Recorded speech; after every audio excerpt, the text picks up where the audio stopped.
Alright guys, welcome back to the channel. I did do a video, but I ended up not wanting to post it because I had too much background music. It was just that I didn't like it. You couldn't really hear what I was saying. But I'm going to do an overview of what I did to do my motor mounts on the E55 AMG. Just gonna kind of go over it briefly real quick. It's a little bit easier just to show you guys instead of showing the whole process of it. It was a little time consuming when you first do it, but after you do it the first time, you know exactly what you're gonna do, and it'll be way easier next time you do it. But here's my old mounts. These are pretty shot. They're completely down. There's I guess hydraulic fluid on the transmission on the bottom of it. It's kind of an indication of it. But I'm going to show you guys exactly what I did.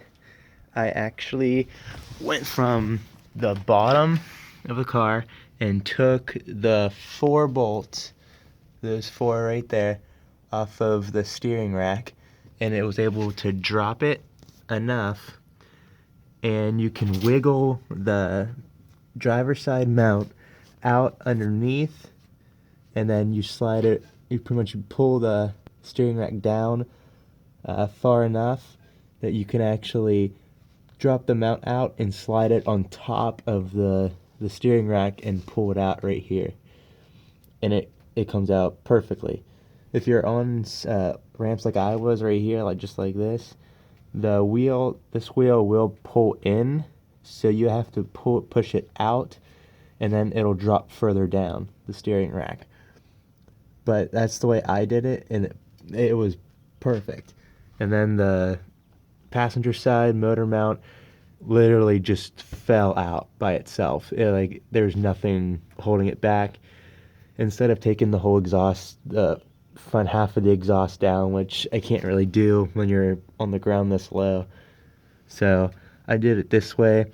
These are there's 4 18 millimeter bolts, and then there's the nuts are on top. They're kind of hard to see, but you have to get a fixed wrench with the box end on it, and you can put it on top and break those all loose. And then this is like a little metal cover.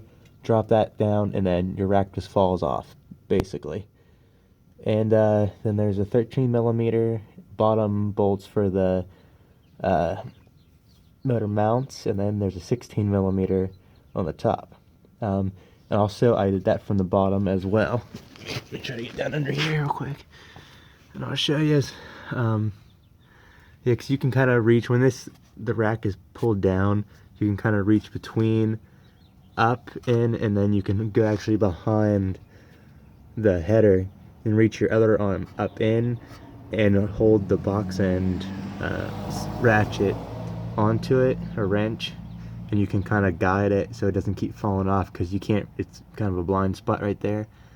But the bolts are about that long, so you're going to be there for a little while. But that's pretty much the most time consuming part of this. And then the passenger side, there's the alternator. Just throw like a rag or something over it, because when you wrench it, it's gonna keep hitting this, and you don't want to make it an arc or anything and ruin your electronics, because nobody wants that. But it's pretty much that, and then just repeat the process. And then there's a rubber